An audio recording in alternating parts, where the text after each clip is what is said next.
ఒక బాబాయి హత్య చేస్తే అయ్యా ముఖ్యమంత్రి చంద్రబాబు నాయుడు మస్తాన్ తెలుసుకో, చంద్రబాబు నాయుడు గారు ముఖ్యమంత్రిగా ఉన్నప్పుడు జరిగింది హత్య. మీరు ముందు తెలుసుకొని మాట్లాడండి, తెలుసుకొని డిబేట్ కి వచ్చేటప్పుడన్నా సొంత ఇది బుద్ధి పెట్టుకొని మాట్లాడండి. వివేకానంద రెడ్డి గారు చనిపోయే నాటికి వినయా చెప్తున్నా, నీ బుద్ధి నీ తెలివితేటలు ఏంటో చెప్తున్నా విను. వివేకానంద రెడ్డి చనిపోయే నాటికి వైఎస్ఆర్ కాంగ్రెస్ పార్టీ నాయకుడు, వైఎస్ఆర్ కాంగ్రెస్ పార్టీ జగన్మోహన్ రెడ్డి గారి కోసం, ఎంపీగా అవినాష్ రెడ్డి గారి కోసం, జమ్మలమడికి ఎమ్మెల్యే జమ్మలమడికి ఎమ్మెల్యేగా సుధీర్ రెడ్డి గారి కోసం రాత్రి 11 వరకు జమ్మలమడుగులో ఉన్నటువంటి వ్యక్తి. ఇది గుర్తుపెట్టుకో. అయితే సునీతమ్మ గారు నేను చెప్తున్నా, హనుమంత్ రెడ్డి గారు ప్లీజ్, హనుమంత్ రెడ్డి గారు మీ వాదనని నేను ఏకీభవిస్తాను. హనుమంత్ రెడ్డి గారు on screen please. Hanumanth Reddy గారు చనిపోయే నాటికి, వివేకానంద రెడ్డి గారు చనిపోయే నాటికి 8 సంవత్సరాలుగా తండ్రితో ఎందుకు మాట్లాడలేదో దానికి సమాధానం చెప్పమని చెప్పండి. హనుమంత్ రెడ్డి గారు మాట్లాడలేదు నీ తండ్రితో, నువ్వు ఎందుకు మాట్లాడలేదమ్మా అని అడగమని చెప్పండి. సొంత మేనమామ హార్ట్ స్ట్రోక్ అని ఎందుకు చెప్పాల్సి వచ్చింది? సెల్ ఫోన్ ఎందుకు దాచిపెట్టాల్సి వచ్చింది? లెటర్ ఎందుకు ఇవన్నీ మేము మిమ్మల్ని అడుగుతున్నామండి, మీరు ఆన్సర్ చెప్పాలి. అడిగితే తెలుస్తాయి. ఇవన్నీ మేము మిమ్మల్ని అడుగుతున్నాం, మీరు ఆన్సర్ చెప్పాలి. గంగిరెడ్డి గారు కుట్లు ఎందుకు వేశారు? భాస్కర్ రెడ్డి గారు ఎందుకు క్లీన్ చేయించారు? అవినాష్ రెడ్డి గారు అక్యూజ్ నంబర్ 8 గా ఎందుకున్నారు? వీటన్నిటికి ఆన్సర్లు మీరు చెప్పాలి, మీరు మమ్మల్ని అడగకూడదు. మేము చెప్తామంటున్నా. ఏదైతే దస్తగిరిని ఒక అప్రూవర్ గా మార్చి, దస్తగిరి అనే వ్యక్తి నేనే తన తండ్రిని చంపానని చెప్పి అతను ఏ విధంగా డ్రామాలు ఆడిస్తున్నారు విషయం అందరికి తెలిసిన విషయమే. ఎక్కడ హనుమంత్ రెడ్డి గారు మీరు ఆగాలి, ఒక క్లారిటీ కావాలి మీ నుండి. హనుమంత్ రెడ్డి గారు ఒక క్లారిటీ కావాలి మీ నుండి, ప్లీజ్ ఆగాలి. నేను చెప్పేది వినండి. మీరు ఇంకొకటో చేయాలని వస్తే అది రాష్ట్ర ప్రజలు గమనిస్తూ ఉంటారు. మీరు ఏం మాట్లాడుతున్నారో మీ విజ్ఞత, మీ యొక్క వ్యక్తిత్వం మీద కూడా ఆధారపడి ఉంటుంది. ఒక వ్యక్తిని ఏ విధంగా మాట్లాడాలనుకున్నారనే విషయం కూడా మీ యొక్క వ్యక్తిత్వాన్ని చంపుకొని మాట్లాడొద్దు. అవినాష్ రెడ్డి గారి మీద కేసు పెట్టారు.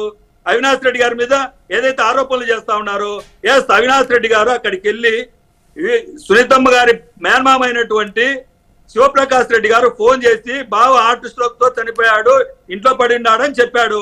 అక్కడికి వెళ్ళి ఆ సీన్ చూసిన తర్వాత పోలీసులకు ఇన్ఫార్మ్ చేసి పోలీసులతో కేసు పెట్టించింది అవినాష్ రెడ్డి గారు. ఏదైతే చట్టపరంగా చేయాల్సిన ఉండండి మస్తాన్ గారు, నేను అడిగిన చెప్పండి. ఉండండి. చనిపోయిన తర్వాత పిఏ కృష్ణారెడ్డి ఫోన్ చేసింది సునీతమ్మ గారికి, సునీతమ్మ భర్త రాజశేఖర రెడ్డి గారికి చేశారు. రాజశేఖర రెడ్డి గారికి ఫోన్ చేసి ఏం చెప్పారు? ఇక్కడ లెటర్ ఉంది, ఇతను చంపినారు, ఇతని ఫోన్ దాచిపెట్టినారు. ఫోన్ దాచిపెట్టమని చెప్పింది, ఎందుకు దాచిపెట్టమని చెప్పారు? లెటర్ ఎందుకు దాచిపెట్టమని చెప్పారు? చంపినా కూడా అతనికి దెబ్బలు తగిలాయన్నా కూడా హార్ట్ స్ట్రోక్ అని ఏదైతే నర్రెడ్డి రాజశేఖర రెడ్డి గారు, శివప్రకాష్ రెడ్డి గారు, ఆదినారాయణ రెడ్డి గారికి ఫోన్ చేసి చెప్పారు.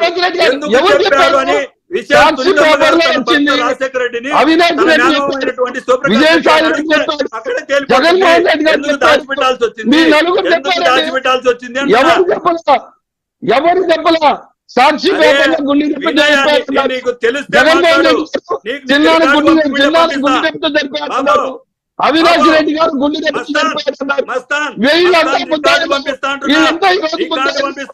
మీరు చెప్పండి. అరే 5 సంవత్సరాలు ముఖ్యమంత్రిగా ఉండి సమస్య పరిష్కరించలేకపోతే దాని మీద అంటే మీరు అబద్ధాన్ని మీ మాటలతో నిజం చేసుకుంటారు. మీరు దాని అబద్ధంగా చిత్రీకరిస్తారా? తెలుసుకొని మాట్లాడు, అందుకే నీకు బుద్ధి లేదని చెప్పేది. తెలుసుకొని మాట్లాడుతున్నా. అరే మీకు నిజం చేయండి. మీకు నిజంగా బుద్ధుంటే మీరు కూడా కడుపు కన్నం తినేటట్టయితే మీరు నిజం చెప్పండి. గుండె నొప్పి అన్నాడు ఎవరు? గుండె నొప్పి అన్నాడు తెలియదు. గుండె నొప్పి అన్నాడు తెలియదు. గుండె నొప్పి అన్నాడు గుండె నొప్పి చిత్రీకరిస్తుంది ఎవరు? ఇవాళ చర్మిల సమాధానం లేదు. మీ జగన్మోహన్ రెడ్డి గారు ఒక్కసారి బాబాయ్ హత్య గురించి నోరిప్పల 5 సంవత్సరాల్లో ఒక్కసారి కూడా ముఖ్యమంత్రిగా బాబాయ్ గారి హత్యని ఎవరు చేశారు అని చెప్పలేనటువంటి పరిస్థితిలో మీరు సమర్థిస్తున్నారంటే ఈ బుద్ధి ఎక్కడుందో ఒక్కసారి ఆలోచించండి. మీరు నిజంగా మానవత్వం ఎక్కడుందో చెప్పండి. మీలో నిజంగా ఇసుమంతా కూడా మానవత్వం ఎక్కడుందో చెప్పండి. ఇప్పుడు ఆదినారాయణ రెడ్డి మా నేత కాదు కదా. ఆదినారాయణ రెడ్డి బీజేపీలో ఉండే ఎమ్మెల్యే అభ్యర్థి తమ్మలమడుకు. ఆదినారాయణ రెడ్డి గారికి ఫోన్ ఇన్ కలపమని చెప్పు. నీకు ఎవరు చెప్పారో హార్ట్ స్ట్రోక్ తో చనిపోయారు అని ఎవరు చెప్పారో చెప్పమని అడుగు. ఆ తర్వాత మాట్లాడు.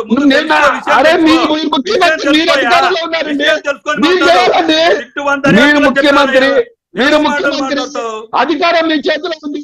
ఆదినారాయణ తప్పంటే అరెస్ట్ చేయండి. నువ్వేం మాట్లాడుతున్నావు? నేను చెప్పేది ఏం మాట్లాడతారండి? నువ్వు సబ్జెక్ట్ వినకుండా మాట్లాడతావు. నేను చెప్పే సబ్జెక్ట్ ఈ ప్రయత్నం తప్ప మీరు నిజం చెప్పబోతే ఆదినారాయణ రెడ్డి ఉంటే అరెస్ట్ చేయండి. సప్తగిరి ప్రసాద్ గారు on screen please. Saptagiri Prasad గారు, హనుమంత్ రెడ్డి గారు మళ్ళీ వస్తానండి, కన్క్లూజన్ పాయింట్ లో తీసుకుంటాను. సప్తగిరి ప్రసాద్ గారు, జగన్మోహన్ రెడ్డి గారు ఈ రోజు సిద్ధం సమావేశంలో మాట్లాడుతూ లంచాలు వివక్ష లేని 5 సంవత్సరాల ప్రజా పరిపాలన అందించారనేటటువంటి వ్యాఖ్యానించారు. మీరు ఎట్లా స్పందిస్తారు ఆయన వ్యాఖ్యలు? సార్ ఇది చాలా జోక్ గా ఉంది సార్, ఇది చాలా కామెడీ. ఇప్పుడు జగన్మోహన్ రెడ్డి గారు ఎందుకో పాపం ఆయన ఈ మధ్య